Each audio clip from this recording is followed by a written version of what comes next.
Here with Coach Mullins. Coach, how's it sound? 33rd District champs. sounds great. Obviously, it sounds great. Greater repeating 33rd District champs. We'll take this 2 years in a row. Boone has played a great ball. They're a great team. They're going to pose a lot of problems for one more half of the bracket next week. We know that. We were fortunate to come away tonight. Our guys played very well in the second half. We relied on our defense.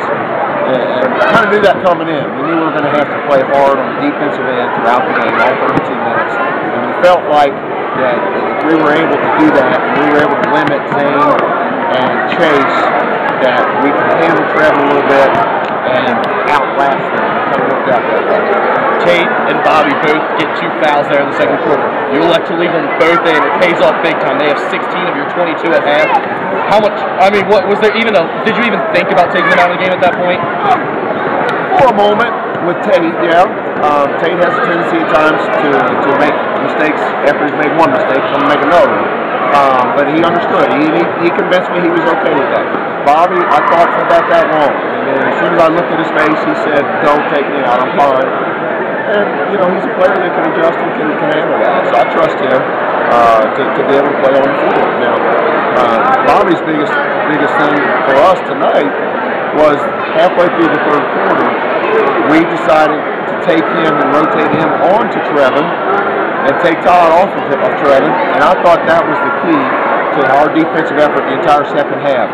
From that point on, Bobby was able to get his hands on a lot of balls going into the paint and deflect them and get steals.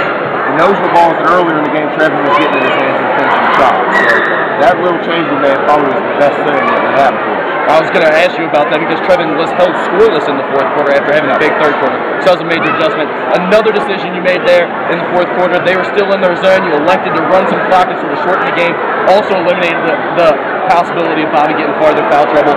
Really paid off for you guys. That 3-point lead went from 3.5 minutes with a 3-point lead to 1 minute with a 3-point lead. That was obviously a big key. It was. The other night with Connor, we were stagnant the first half. Came out second half, played much better offensively. It felt like tonight that was going to happen again.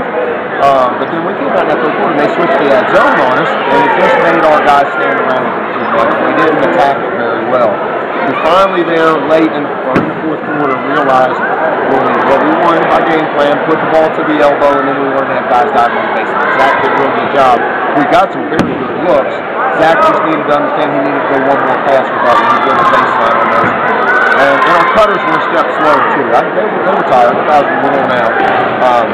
But again, we were able to outlast them, make them work on their offensive end, and I thought their legs were hurting a little bit too as far as being able to finish shots down the stretch. When you look at Bobby and what he's meant to the program the past couple of years, it's really nice to get him an MVP, have him playing this well, and get him a 35th district or 33rd district title. Yeah, Bobby, I still don't know the words to give to Bobby and to describe him. He is such a stellar young man, and he has done a fabulous job this entire year of elevating himself, his game obviously, but more importantly, he has developed a great understanding of the guys around him and what they need to do and how he needs to lead them.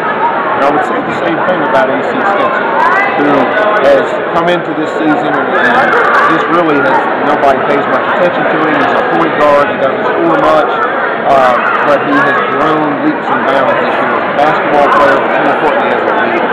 He has developed into and become our on the court and in the locker room leader. The guys listen to him, and I think he has demonstrated to them these last 2 weeks of the season his value to this team, and these guys are thinking about it.